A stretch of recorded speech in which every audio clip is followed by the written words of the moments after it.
Chers amis, bonjour. Alors ce qu'on va faire au Bezrat Hashem aujourd'hui, c'est de rentrer un petit peu, de donner un petit peu les lois concernant la mitzvah de Kibbout Urim et au niveau des beaux-parents, etc. Mais on peut pas s'arrêter parce que s'il y a tellement de choses, de lois concernant la mitzvah des parents, donc je vous invite à vous renseigner au niveau de toutes les mitzvot, mais on va essayer de dire un petit peu les choses essentielles qui sont rapportées dans la mitzvah de Kibbout Urim pour nous donner un petit peu les bases, pour qu'on puisse un petit peu être conscient de la gravité ou de l'importance des choses. Alors, il faut savoir que dans la mitzvah de Kibbout Urim, c'est une mitzvah qui se divise en deux parties. La mitzvah tassé, me'atorah lechabed ta'orim, et a'av ve'ahem, ve'tzerich lizeir me'od bekvodam, ve'avi ve'imo ou be'moram. C'est-à-dire qu'il y a une mitzvah de kavod et une mitzvah de mora. C'est-à-dire, la mitzvah de kavod, c'est de respect, et la mitzvah de mora, c'est-à-dire la crainte. Maintenant, il faut savoir comment j'applique la mitzvah du respect et la mitzvah de la crainte. Il y en a beaucoup qui ne savent pas cette différence et qui mélangent un petit peu. Et ça crée, après, on ne sait plus ce que c'est le respect, on ne sait plus ce que c'est la crainte, on ne sait plus comment on doit respecter les parents. On croit que le respect, c'est tout. En réalité, et ça englobe bien. Il y a des choses spécifiques concernant la mitzvah du respect et la mitzvah de la crainte. Et les Chachamim nous disent de se faire clair et net. Et c'est kavod. C'est quoi le kavod? C'est quoi le respect? Alors les Chachamim disent voilà. C'est quoi quand tu dis je respecte mes parents? Ça veut dire quoi? Ma'achilo mashkiu michel ha'av. C'est-à-dire qu'on a le devoir de donner à manger et à boire à nos parents, c'est-à-dire de se servir de leurs biens, de leur argent pour leur donner. Maintenant, tout ça, c'est uniquement si les parents ils ont de l'argent. Mais si maintenant les parents n'ont pas d'argent, mais les enfants ont de l'argent, alors ils ont les possibilités. Donc les enfants ont le devoir de faire en sorte que leurs parents puissent s'auto-financer, c'est-à-dire de leur donner à manger et à boire, de les aider à survivre. De la même façon, et ça c'est vice-versa, que les parents eux-mêmes, les enfants eux-mêmes ont survécu jusqu'alors, alors maintenant, le retour c'est quoi? C'est que les enfants doivent être là pour aider les parents à survivre et ne jamais les laisser tomber. Ça c'est la mitzvah de kavod, de respect. Et il y a la mitzvah de crainte. C'est quoi la crainte? La crainte c'est différent. Lo yeshev bemakom emiuchad lo le'aseh bebeito. Ça veut dire de savoir que c'est très important aussi, même vis-à-vis des parents, vis-à-vis de leurs enfants, même vis-à-vis des enfants, vis-à-vis de leurs parents, de ne jamais s'asseoir dans la chaise du père, du père de la mère. C'est-à-dire qu'il y a une chaise qui est spécifique au père, dans la table, et donc on doit se respecter, on doit avoir cette crainte de ne pas s'asseoir dans la chaise des parents. Mais non, si les parents donnent l'autorisation à l'enfant, c'est pas un problème, c'est pas un souci. Vélo soter et devarav. Si maintenant le père il vient il dit quelque chose, tu dis ah ben n'importe quoi, c'est n'importe quoi ce que tu dis. Non, ça c'est assourd. C'est ça de faire très très attention à la façon comme on parle aux parents. C'est-à-dire que même tout ce qu'ils disent, jamais de les contrarier, jamais de leur dire, et même de dire tu sais papa, j'ai entendu que il faut mettre beaucoup de gants, de ne peur que chas v'shalom les parents se vexent sur une des paroles des enfants. Velo machia devarav befanav. Et si ton père dit quelque chose, tu dis ah oui c'est vrai. Ça veut dire quoi? C'est comme si que ton père a besoin, tes parents, ton père et ta mère ont besoin c'est-à-dire de ton accord à ce qu'il vient de dire. Et ça aussi c'est un manque de respect au niveau de la crainte. Et de dire même, tu sais, je pense que mon père a raison. On n'a pas besoin de ton avis et ni de ton accord. Velo ikra le'avi voleimo beshmam lo bechem velo motam. Et de ne pas aussi prononcer le nom de son père et de sa mère tant qu'ils sont vivants, dans leur vivant. Et réécoutez-moi bien, alors là c'est vraiment surprenant. Ad eichan moram, jusqu'à où est la crainte, ce respect de la crainte, jusqu'à où ça va? Aya ben lavush begadim naim beyoter. Même si le fils il se trouve dans les pupitres, il est maintenant devant une assemblée de plus de 2000, 3000, 5000 personnes. Vebaoua viveimo, le père et la mère viennent et montent sur l'estrade. Vekaru begadav, ils lui déchirent, ils lui font la honte devant plus de 5000, 10 000 personnes. Ils lui font la honte devant tout le monde. Et lui, c'est quelqu'un qui est très populaire. Ils viennent, ils montent sur l'estrade, ils déchirent les habits. Vekaru begadav, ils déchirent les habits. Veikao al rosho, ils lui tapent sur la tête, ils lui donnent des coups. Et même, il est marqué Virkou befanav, et même s'il crache, il crache sur l'enfant, lo yachlimotam. C'est interdit d'être mévasé au terme de leur faire la honte. Et là, il se tait. Ve'yir'a mina melech malchei hamlachim shetzaveu bekach. Ça veut dire qu'on a l'obligation, malgré tout, étant donné Akadosh Baruch Hu nous a ordonné de respecter, d'avoir la crainte, et cette crainte va jusqu'à ce niveau-là. Maintenant, quel va être le din si les parents, chas v'shalom, c'est des rechaïm? Des quoi des rechaïm? Des gens qui sont extrêmement mauvais. Non seulement au niveau de la pratique de la Torah, qui sont mechalel Shabbat, qui font pas Shabbat, qui ne dictent pas aucune mitzvot, etc. Est-ce qu'on a l'obligation aussi de respecter les parents à ce niveau-là? Alors c'est clair que même que les parents ne pratiquent pas la Torah, même que les parents sont loin, ne serait-ce que tout simplement par naïveté, par manque de connaissances, etc., on a le devoir de respecter quand même nos parents, même pourquoi? Parce qu'ils nous ont apporté au monde, Rabotai. Et ça, c'est une très très grande erreur. Ne pas se fier et comprendre, même si les parents ne sont pas dans le derrière, ne sont pas dans le chemin de la Torah, on a l'obligation de les respecter, à savoir le respect et aussi avoir le respect de la crainte. Maintenant, si malheureusement, les parents, non seulement, bon, ok, ils ne sont pas dans la Torah, mais là, si on voit des gens qui sont jusqu'à tel point, qui sont tellement méchants, qu'ils viennent contre la Torah, qu'ils viennent embêter les enfants dans leur pratique de la Torah, c'est une démarche de Teshuvah, ils viennent les embêter, d'en mettre les bâtons sur les roues, comme on dit, et les empêcher. Là, on n'a pas l'obligation de les respecter, mais on n'a pas le droit de leur faire honte et de les humilier.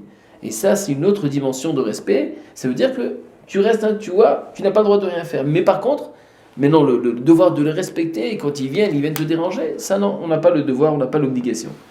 Maintenant, et si Chas v'Shalom, maintenant, il y a des parents que non seulement ils viennent, ils sont contre, mais alors là, ils ont complètement régné ou dénié complètement leur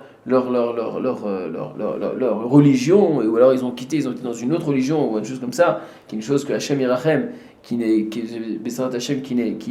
nous concerne pas. Mais si ça arrive, il faut savoir que là, c'est un détachement total de toute cette forme.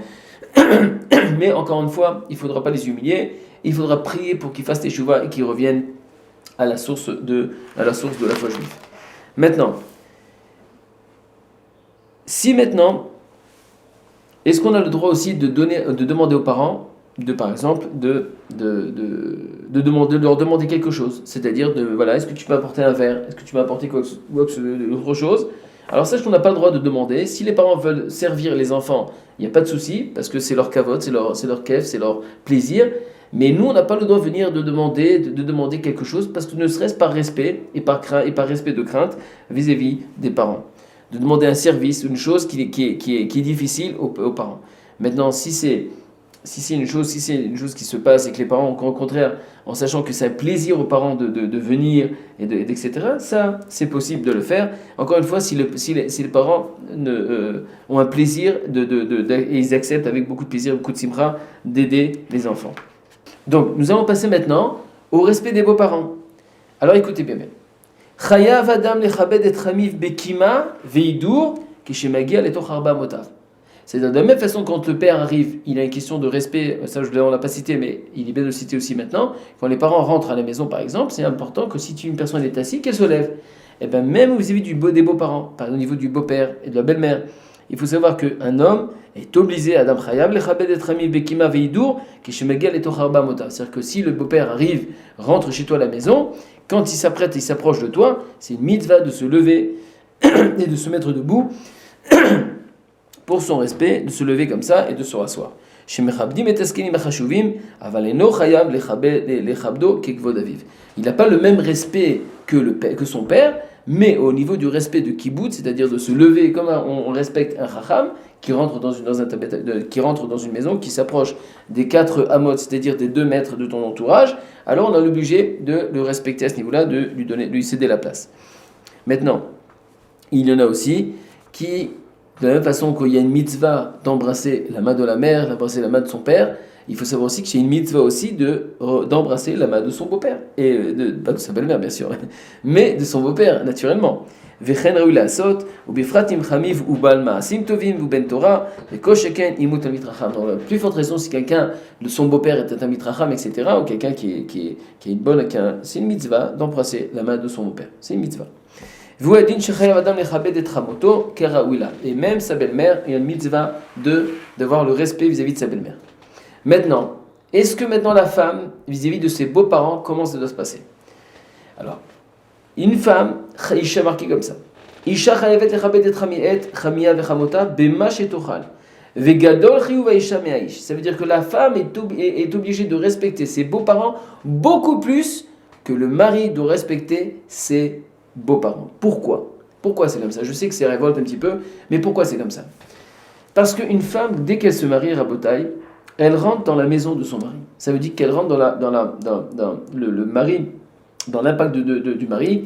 Elle rentre dans le foyer de son mari, elle prend le nom de son mari, et donc elle a l'obligation de respecter son mari. Il y a un certain respect, il est marqué que la femme doit respecter son mari.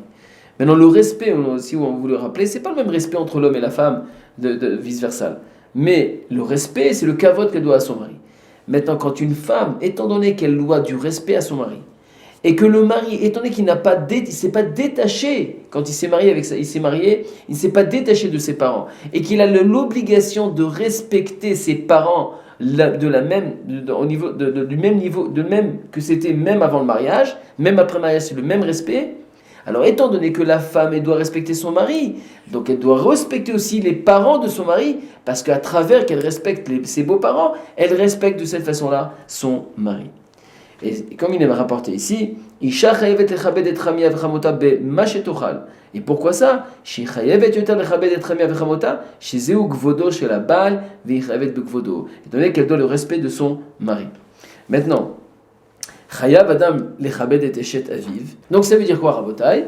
Ça veut dire que il a rapporté comme ça, echad haish veechad haisha shavim bekavod mora shel ha'av. Eux, ils sont égaux au niveau du respect des parents. Mais elle a shaisha, en biyada asot. Mais étant donné que la femme ne peut pas appliquer cette mitzvah, pourquoi? Shareim et shubedet et baala. Étant donné que maintenant elle doit s'impliquer dans son foyer, vers son mari, vers ses enfants. Donc elle n'a pas la possibilité d'accomplir ces mitzvahs. De la même façon comme elle accomplissait quand elle était jeune fille. Les fikari ptura mikivut. Donc elle est patour, elle est dispensée de cette mitzvah. Ve'im be'oda nesua, même en tant qu'elle est mariée. Elle a imken en ba'ala mitnaged she'ta'aseh bekashat horea ve'im nitgarsha o nitalmena chayevet. Ça veut dire quoi? C'est vrai qu'une femme n'est pas obligée de respecter ses parents de la même ferveur comme elle était jeune fille. Pourquoi? Parce que maintenant elle a une responsabilité vis-à-vis de son mari et de ses enfants. Mais il faut savoir à Botaï, dans n'importe quelle circonstance, un homme doit être intelligent, une femme doit être intelligente. Et on doit tout faire. Même que la Torah maintenant nous dispense, nous dit voilà, quelles sont la façon comment on doit respecter nos parents, et que j'ai un respect plus vers mes beaux-parents, etc. Il faut savoir en Botaï, on ne sera jamais déçu si une personne donne la possibilité à sa femme de respecter ses parents tels qu'elle est obligée de respecter. Parce qu'il n'y a pas marqué qu'elle n'a pas cette mitzvah de respect. Elle a le mitzvah de ses parents. Mais étant donné qu'elle est mariée, alors elle n'a pas la possibilité d'accomplir ces mitzvahs dans toute sa dimension. Mais la chorma, c'est que le mari doit être assez intelligent. Parce qu'en respectant les beaux-parents, en donnant du respect, en donnant la possibilité à sa femme d'accomplir la mitzvah de Kibbudurim, as vice-versa, le rabotai, les enfants même, comme ça, respecteront leurs parents même quand ils vont grandir. Donc Hashem et Azor Bezrat Hashem. Qu'on comprenne l'importance de la mitzvah du Kibbudurim.